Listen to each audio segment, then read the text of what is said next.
Now, our second featured poet, again, has performed with Dodo in the past, and very welcome back to Alison Trower.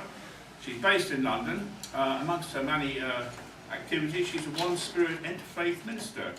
She studied art and the performing arts before becoming a playwright in residence for physical theatre companies, taking place to festivals as well as London venues. She's performed one-woman shows at festivals around the UK, and since becoming an ordained non-religious minister, she co-holds non-denominational ritual for onelikegathering.co.uk.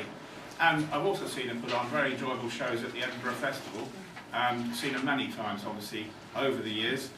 We're delighted, can I say, by the way, Alison has a pamphlet on sale there, which is just £3, and there's plenty of copies, I think.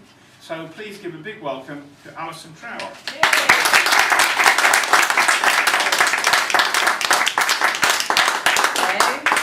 Thank you.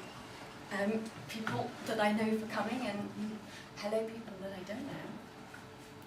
I will say, I'm going to invite you not to clap between the poems.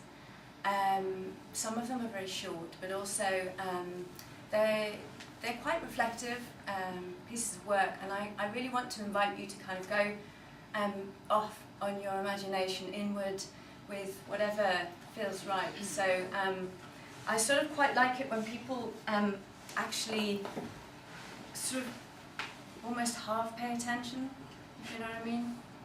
So I'm going to start, I don't know if you know, but it is the summer solstice today, which is the time when the geographical pole is tilted toward our amazing star that we orbit. And the first set that I'm going to do is really in homage to that. So the first one is Torrential Rain. This torrential rain reminds me of the broad sun, whose heat moves our waters and whose central axis in our lives brings us days and nights, winters and summers, feasts and famines. Even though the sky is laden with cloud, I know the stars in my universe continue to burn. When these great candles reach the end of their wicks and each goes out with a bang, it will be forever true that in the palm of my hand I once held a tiny apple the shape of my world. Once pressed that fruit along the crease of a promising lifeline. I cannot escape the present moment where the torrential rain calls to mind the waves of the sea and the shores they smash up against, time after time after time. As my hope spins and the moon arcs, I myself drip wax around my feet, discarding reflective puddles wherever I walk.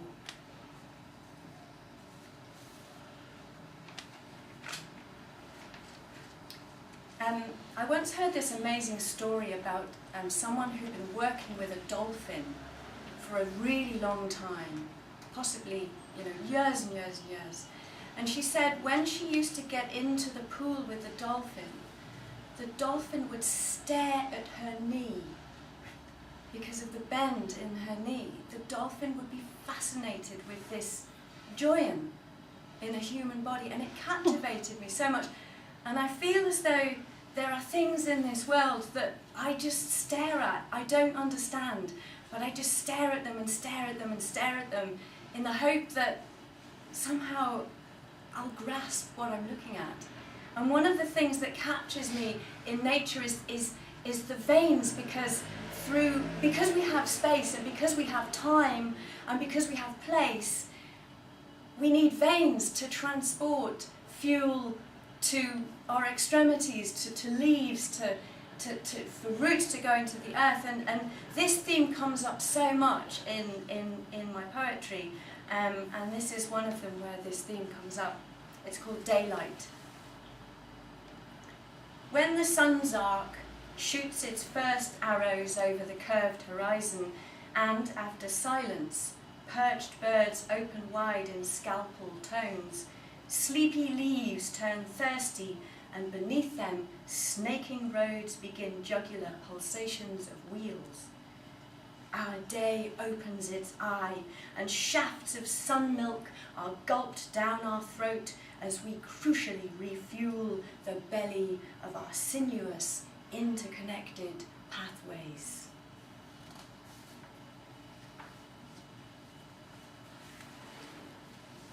And this next one, again, homage to the sun, is called Children of Luminosity, which is what we are.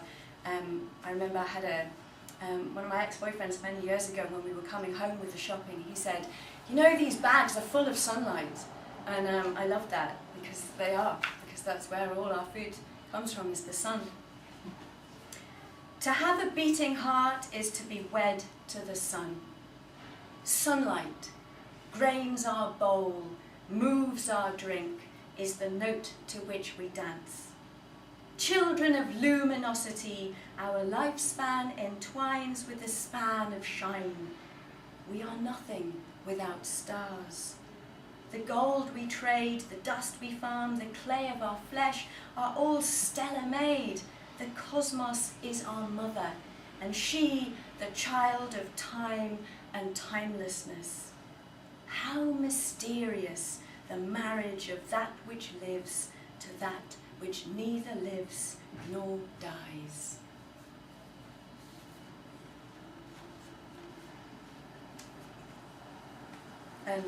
I grow my own food. This one is called Ark. It's very short. Fill my bucket with dirty potatoes. What a gathering of damp and bright beneath the arc of steady handle. Come on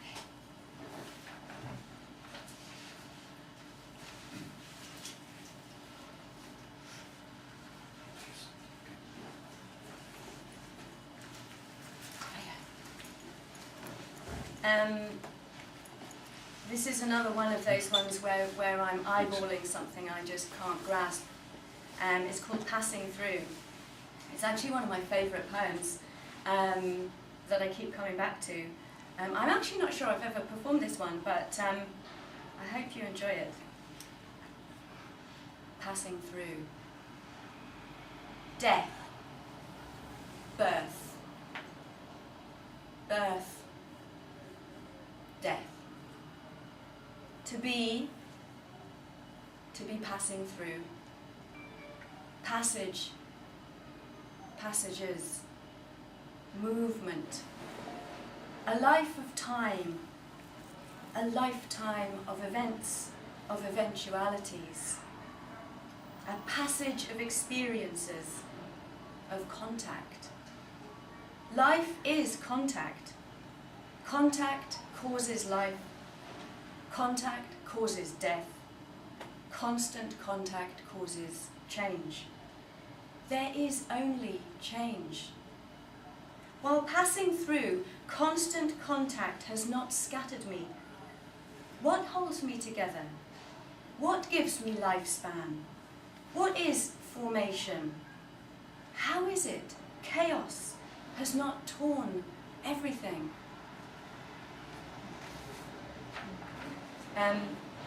So in the first half, things are quite visceral, and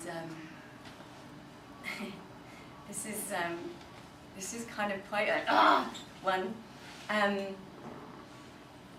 because I just feel like flesh is just so, just to have a physical body and to be alive and to be physical is just so, just something to grab onto, you know. What I can clasp only makes me question. I push my arm into the clay of the earth, squeeze its living flesh until its life pushes out between my hard fingers. I cup water and throw it into the air, watch it drop and slide. I grab the warm meat of my leg until my curious grip gently hurts my own nerve endings. I press my eyes with my thumbs, open them again to daylight, press them once more to darkness. I cannot physically tear myself from this nitty-gritty. All I can do is push, pull, examine the wild and bulging presence of this place that captures my imagination, that answers me only in tantalizing pulses. If I could find a box that contains meaning, would it be heavy or would it be light?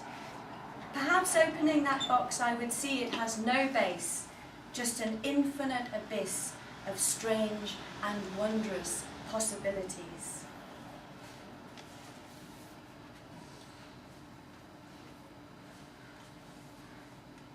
The centre. The centre is everywhere. Its flow is without limit. If everything takes a course in all possible directions, nothing can wander. Just a few more little ones. Home. Push the key deeper and you will find home has no edge.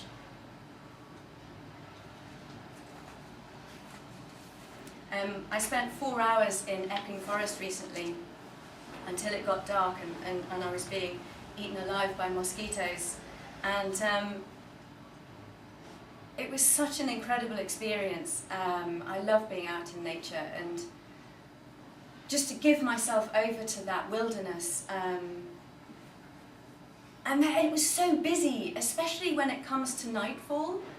It becomes so busy, so alive, so crawling.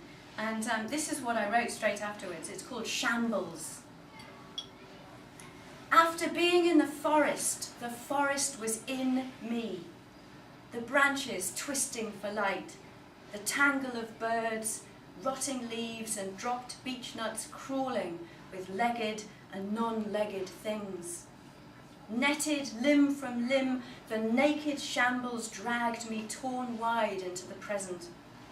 Intoxicated, gorged with nature's densely perfumed irrepressibility, I too was undone, smothered in orderly chaos, with but a pitiable path back home.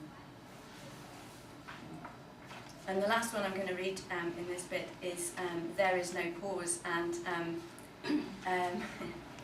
I don't know if anyone remembers, but a while back, I think it must have been the programme of Dallas, but you know the image that you get of when oil is struck and it kind of shoots out the ground?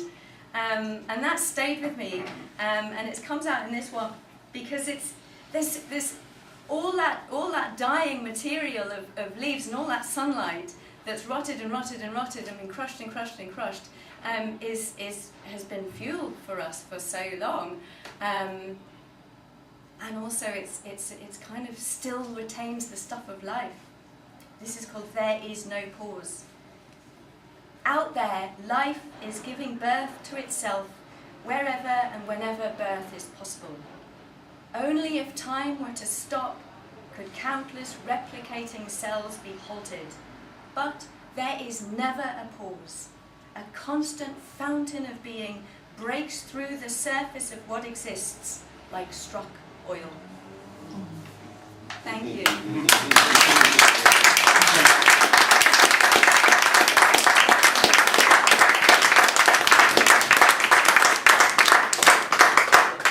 Okay, we're going to take a break, and we'll start again at 5 to 4. That's just under 20 minutes' time. If I could just say, for those of you who didn't arrive at the beginning, we ask you if you could put something in this bucket for Macmillan's.